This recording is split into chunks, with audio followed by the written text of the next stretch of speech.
पथ पर आगे बढ़ने में निराशा लगे तो याद कर लेना चाहिए अपने महापुरुषों की जीवनी को, याद कर लेना चाहिए अपने महापुरुषों के उस जीवन के कार्यों को। फिर आपको नई ऊर्जा मिलेगी और अपना कदम आप आगे की तरफ बढ़ाना शुरू करेंगे और एक न एक दिन वक्त को समझौता करना पड़ेगा और आपको लक्ष्य मिल के रहेगा। साथियों, लक्ष्य मिल के रहेगा। हम आपसे कहना चाहते हैं, हम भी इसी तरह के एक ऐसे पथिक रहे जब हमने देखा कि बिना राजनीति में आए, बिना विधानसभा और लोकसभा की पंचायत में गए हम अपने समाज के लिए कुछ नहीं कर सकते। तो हमने अपना अचानक कदम 1989 में विधानसभा के चुनाव में निर्दलीय प्रत्याशी के रूप में डाला और हमारे जितने बड़े बड़े लोग, सामंती विचारधारा के बड़े तबके के लोग हमारे खिलाफ हो गए। 7,000 लोगों ने हमें अपना प्यार, दुलार, स्नेह और आशीर्वाद देकर के हमें अपना वोट दिया और इतना वोट पाने के बाद हमारे क्षेत्र के बड़े आदमियों और बड़े बड़े सामंतवादियों ने यह सोचा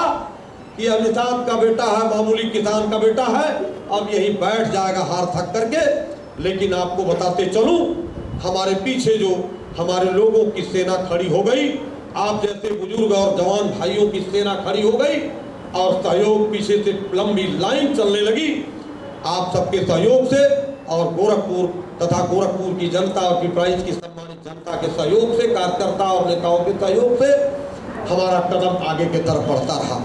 और 1989 से लगातार जितने विधानसभा के चुनाव हुए अब तक और जितने लोकसभा के चुनाव हुए, एक भी चुनाव नहीं छूटा और अहरे गहरे रूप में नहीं। अगर हिंदुस्तान नहीं तो उत्तर प्रदेश के माने जानी हस्तियों से और हिंदुस्तान के 2, 4, 5 अंगुलियों पर गिने हस्तियों से हम आप सबके आशीर्वाद से उनसे चटाई मिला करके उनसे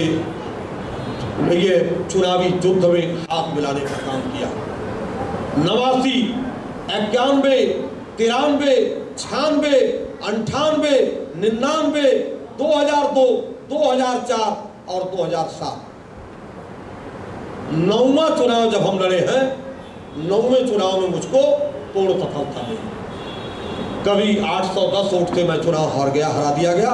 कभी 2,60,000 वोट पाकर के गोरखनाथ मंदिर के महंत जोगी आदित्यनाथ से केवल 60,000 वोट से हरा दिया गया। इस नाते हरा दिया गया कि मैं एक निषाद का बेटा था, एक किसान का बेटा था। किसी पूंजीपति का बेटा होता, किसी सामंतवादी का बेटा होता तो अब तक कई बार मंत्री, कई बार एमपी बन करके आप सबकी सेवा में हो लिया होता। लेकिन साथियों, हमें खुशी है, देर से आए लेकिन दुरुस्त आए। भले हमारे जीवन का 55 साल बीता है और लड़ाई में 17 साल लगातार संघर्ष किया हूं,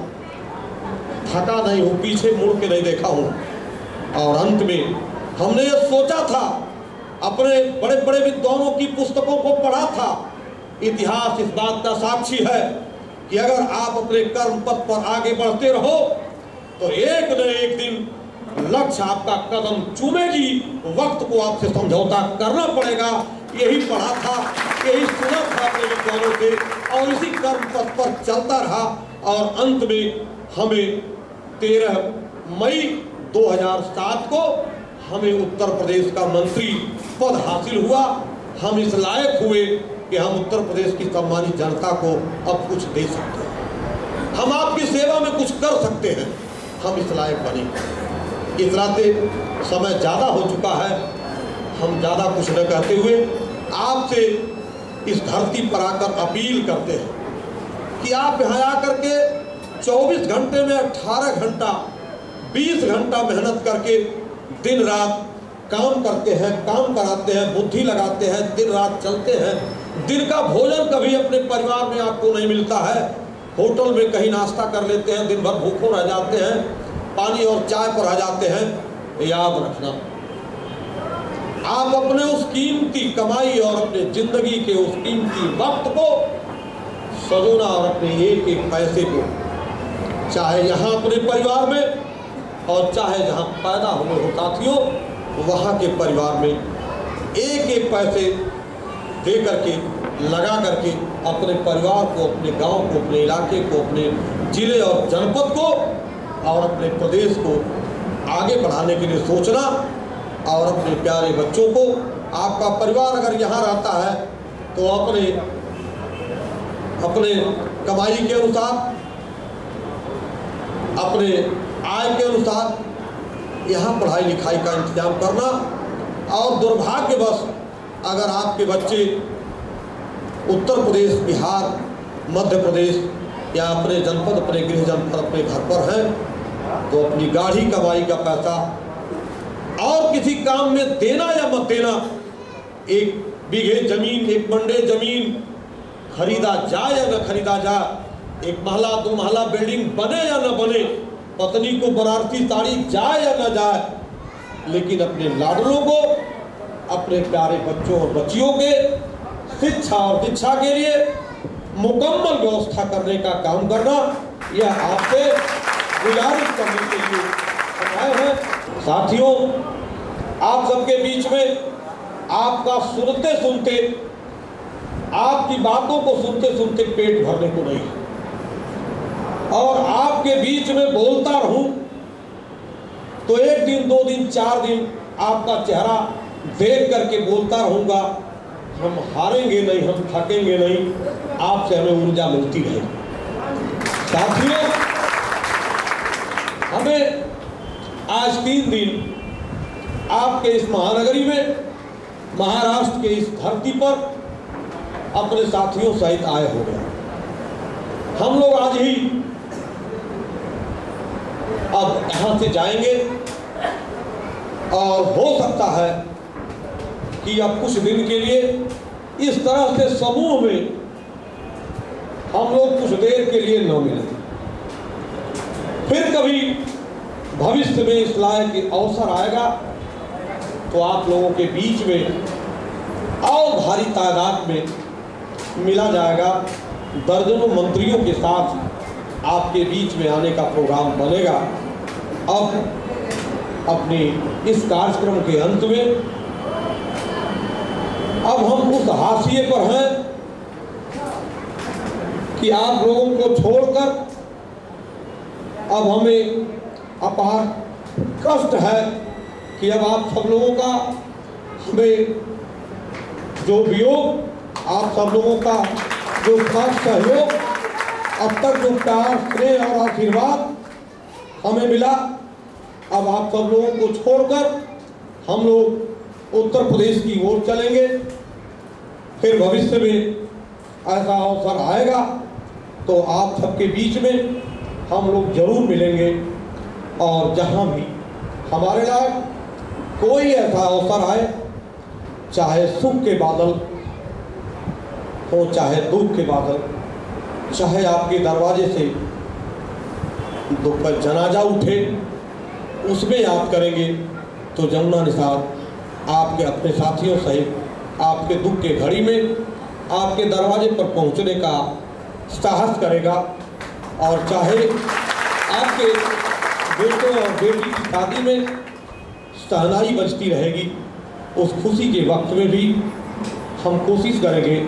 कि आपके खुशी के उस पल में भी आपके साथ रहूं। इन्हीं आशा और विश्वास के साथ फिर एक बार आपसे अपील करते हुए कि आप सब लोग एकजुटता बनाने हुए आपस के बीच में राग द्वेष, छोटा बड़ा की बात को ताक पर रख करके 1800 किलोमीटर 2000 किलोमीटर दूर से आए हो, और आप सब लोग आपस में किसी तरह की भावना इस तरह का मत रखना। हर भाई भाई के बीच में भाईचारगी कायम रखते हुए और छोटे बड़े का आदर और सत्कार करते हुए आप लोग आपस में कंधे से कंधा मिला करके एक खून खानदान के हो, इसको याद रखना। हमारे इस लाइन को अगर किसी से कोई गलती भी हो तो उसे समझा बुझा करके क्षमादान कर देना, और उससे नाराज होकर के उसे समाज से हटाना नहीं। और जहाँ किसी के ऊपर समाज में आपदा विपदा आए तो जहाँ इतने लोग हैं, इस तरह के हैसियत के ऐसे लोग यहाँ हमारे सामने मौजूद हैं कि किसी की बहुत बड़ी आपात की स्थिति को तिनके तिनके सहारा दे करके उसे आप अपना हाथ दे करके उसके दुख के घड़ी को सुख में बदल सकते हैं। इस तरह की भावना अपने दिल दिमाग में रखना और हमेशा सहयोग की भावना रखना और कोशिश यह करना साथियों कि आपस में कोई बैर भावना न रह जाए। संस्थाएं भले कई हो, कई जगहों पर भले आपकी मीटिंग होती रहे, लेकिन जहां अपनापन की बात आए वहां जुट जाना और सामाजिक चेतना में जगाने के लिए अब इसके बाद जब आह्वान किया जाएगा उत्तर भारतीय साथियों का, हर जात हर वर्ग के सभी लोगों का एक आह्वान किया जाएगा बम्बई के इस धरती पर। उस समय आप सब लोग अपने और साथियों को बताते हुए हर समाज के लोगों को लेकर के जहां जो स्थान निश्चित होगा वहां भारी तादाद में यहाँ बम्बई महानगरी में आप लोग अपनी लाखों लाख की तादाद दिखा करके उसमें आप इस सरकार को बताने का कार्य करना कि हम आपके इस धरती पर, आपके महाराष्ट्र की इस धरती पर हम अपने कला कौशल और अपने सेवा के बल पर इस राज्य को सजोने और इस नगरी को सजो करके हम पूरे देश की सबसे पैसे की नगरी, सबसे सुदृढ़ और सबसे धनवान नगरी को बनाने में सहयोग किए हैं। इस नाते हमारा भी जो योगदान है यहाँ के संस्कृति में, यहाँ के बम्बई के जिंदगी और यहाँ के बम्बई के महानगरी को सजोने में, तो हम चाहेंगे कि उत्तर प्रदेश और बम्बई महाराष्ट्र में कोई फर्क नहीं, हम एक देश के दो राज्य के हो सकते हैं लेकिन हम एक देश के वासी हैं। हम सिर्फ एक बात कहेंगे कि हम भारतवासी हैं, हम हिंदुस्तानी हैं, हम एक हैं, हमें ये नारा देना चाहिए। ये अलगाववादी बातें नहीं होनी चाहिए। इन्हीं बातों के साथ आप सबको बहुत बहुत धन्यवाद देते हुए, अपने को आप सबकी सेवा में समर्पित करते हुए, जब अगली बात आपके बीच में आने की होगी आप हमें सूचित करेंगे तो आपके बीच में अपने तमाम निषाद नेताओं को, सामाजिक चेतना के लोगों को और उसके बाद अपने कम से कम दर्जन डेढ़ दर्जन तमाम विभाग के मंत्रियों को लेकर के हम लोग एयरपोर्ट पर आपके बीच में उतरेंगे और आप सबका मनोबल बढ़ाएंगे। और उस कार्यक्रम में हमारी आप सबसे अपील है कि लाखों लाख की तादाद वहाँ आनी चाहिए। हम चाहते हैं कि अगर हमें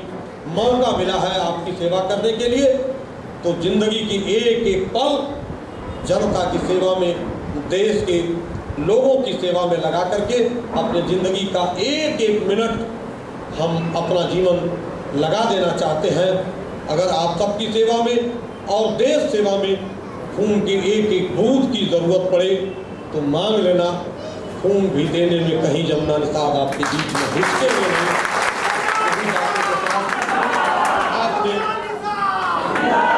आपने आज महाराष्ट्र के मुंबई महानगरी में हमें अभूतपूर्व सम्मान दिया, हमारे साथियों को सम्मानित किया। हम आपके शुक्रगुजार हैं, हम आपके ऋणी हैं।